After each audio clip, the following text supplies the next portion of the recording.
Yeah, it's under 3 acres. I got both guys tonight. Things must be slow to burn. Good evening, everyone. This is the planning board meeting of the Township of Franklin. Today's February 18th at 7 p.m. We'll all rise to the flag salute, please. I pledge allegiance to the flag of the United States of America and to the republic for which it stands, one nation, under God, indivisible, with liberty and justice for all. Thank you. Go ahead. Go with the meeting.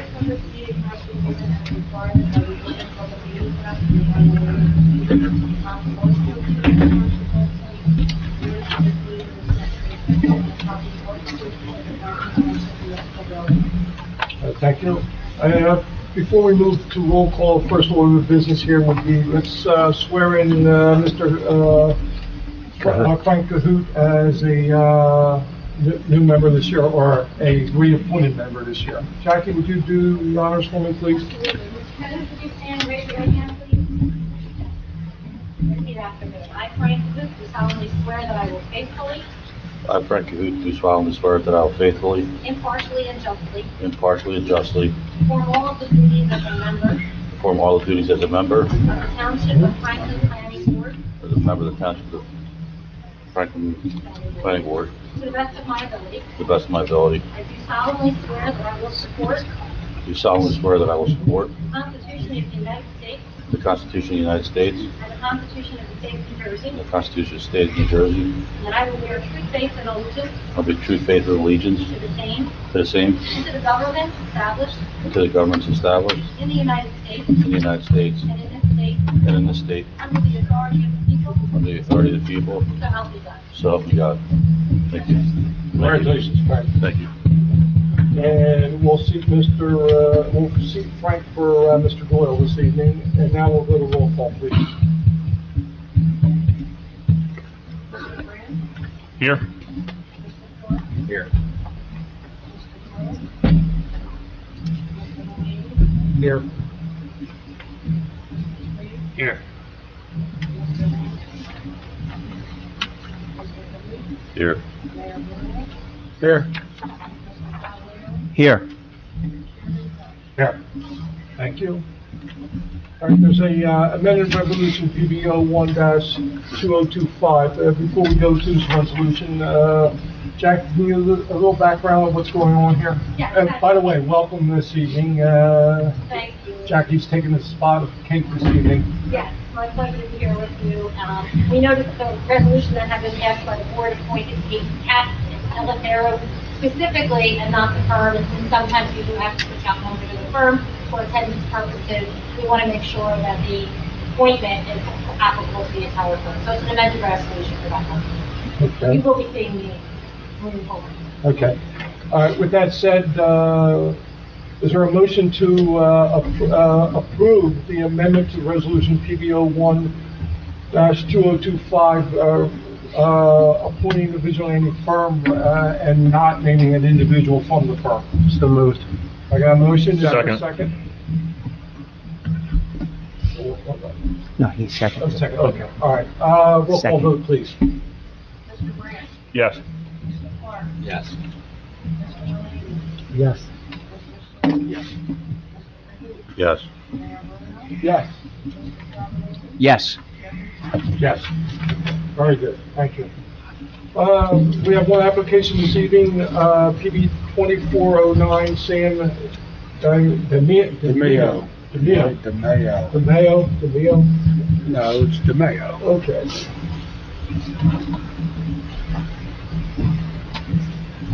Yes. Yeah, yeah, please. Please raise your right hand. Swear that the testimony you will give before the Scottish Land. I got to tell you guys some business soon because it's gonna be hard. Something about the property. Good evening, Sam. Tell you what, you're pretty observant. Good evening.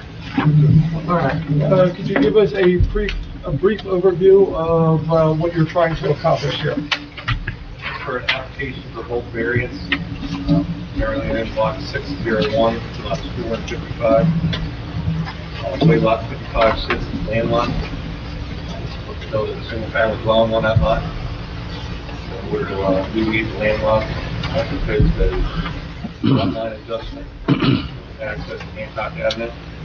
Proposed 100-foot of road frontage, thus requiring variance. Positive impact of this lot line adjustment. This will ultimately result in not cutting down the 8 of already forested wood on the property of lot 55, which sits currently. With the lot line, but it's a cleared space already in the corner cornfield. And I need to construct a single family development.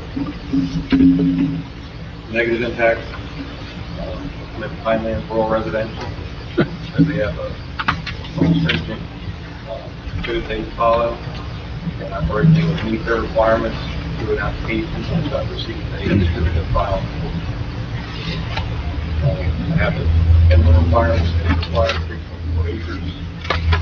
The only thing I don't have is obviously the frontage, not business to do. I'm not going to cut down any existing forest, which that relevant pinelands.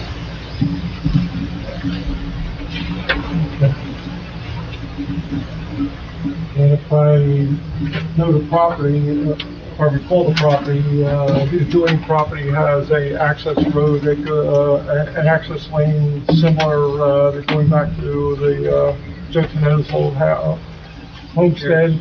Yes. And up the street, there's another lane going back that picks up where Linda Moose used to live. There's 3 houses back there, so it's not uncharacteristic to that area, that particular section of town. All right, can we move the engineer's report, please? First, I have one quick question. Some clarification on how share access neighbor.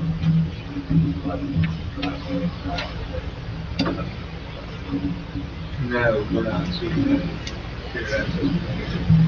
So you're going to do a new curb line on the street. If there's an existing one there, it's just one block, block 4. So you're going to utilize one side. It'll become my new problem.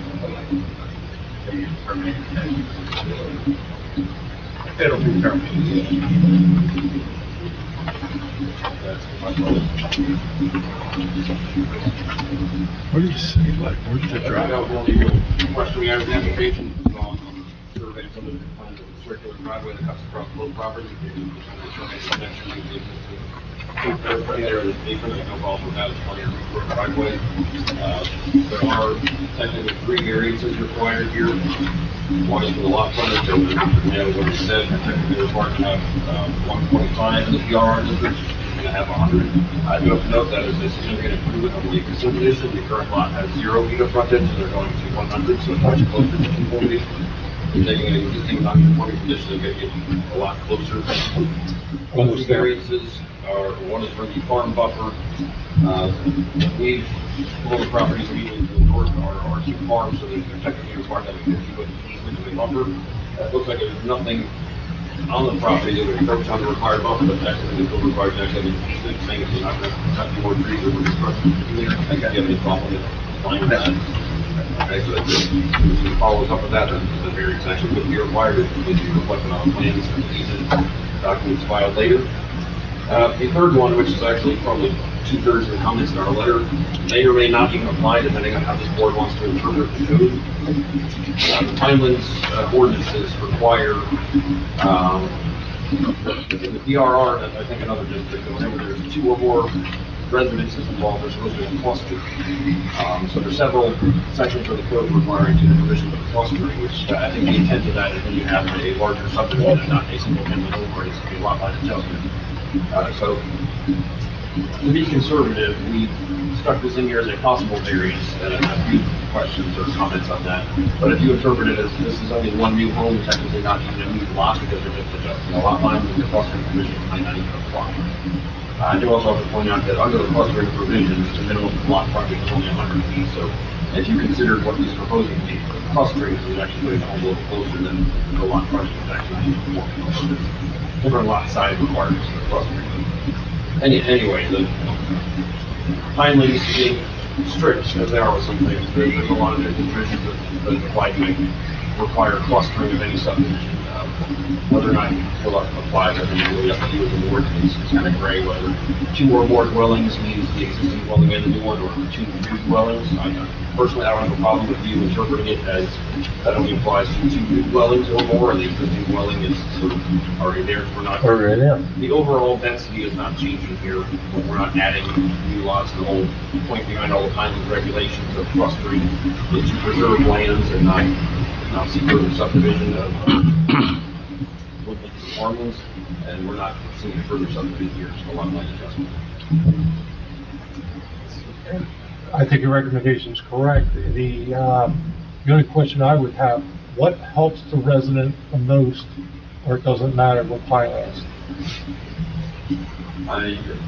I'll put it this way, regardless of whatever this board says, Pinelands has some jurisdiction over this anyway, so if Pinelands doesn't like what's proposed, they can deny the application. And that's the purpose of the question. Where do we put him in the best position to be able to get through Pinelands? I think you can approve this as a variance if you choose to interpret it that way, and I don't know if Pinelands would necessarily have a problem with that, but if you said not tearing down any trees and not creating these lots, that's why I think Pinelands would have a problem. But you still have to go through the motion to find. You okay with the variance? Yes. All right. So, Mr. DiMeo, in the packet, we see that you have a certificate of filing, so you have gone to Pinelands. Yes, Pinelands has approved this with, but we just need approval from the township. We've got much to bring back to them afterwards. If it's granted, and then they'll further process it. And then I'll bring that back to the township and eventually apply for it. And they seem to not have a concern with the 100 foot of frontage. Yeah, that's not one of their concerns.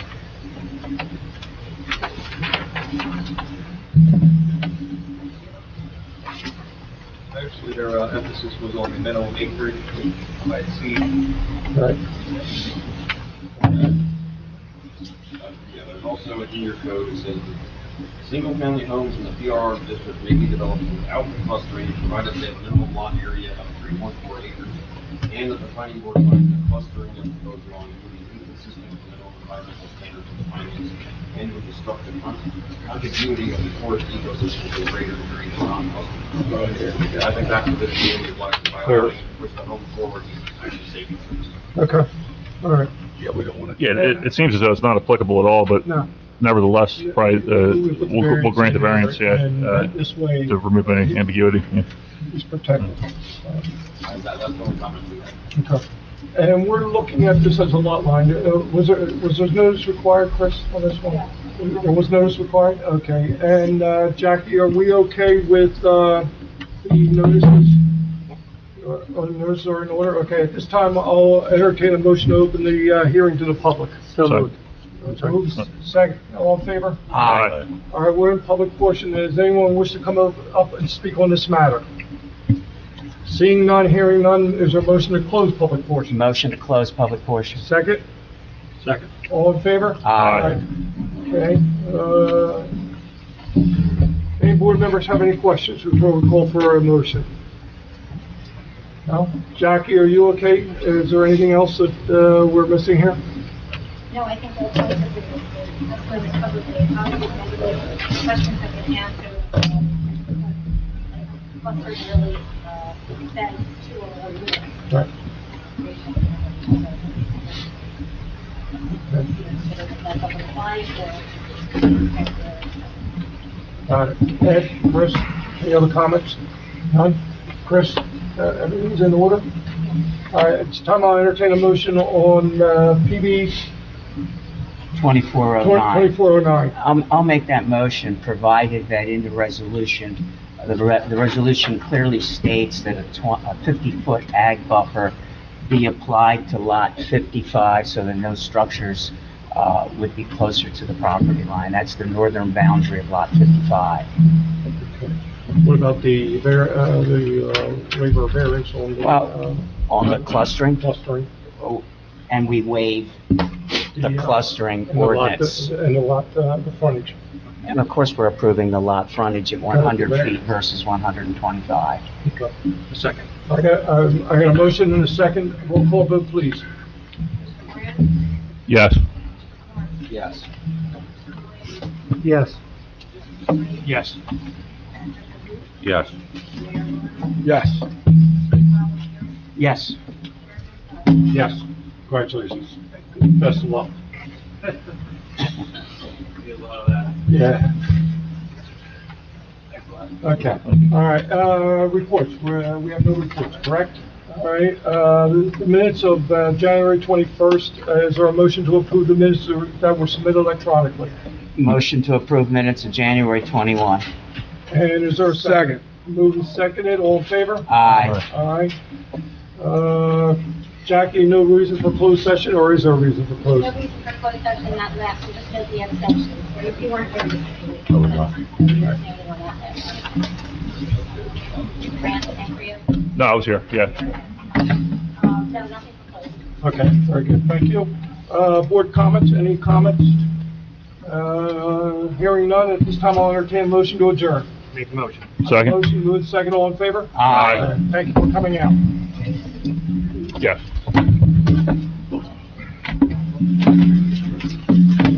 12 minutes. I'm telling you, Vince. I'm telling you. Joe's good.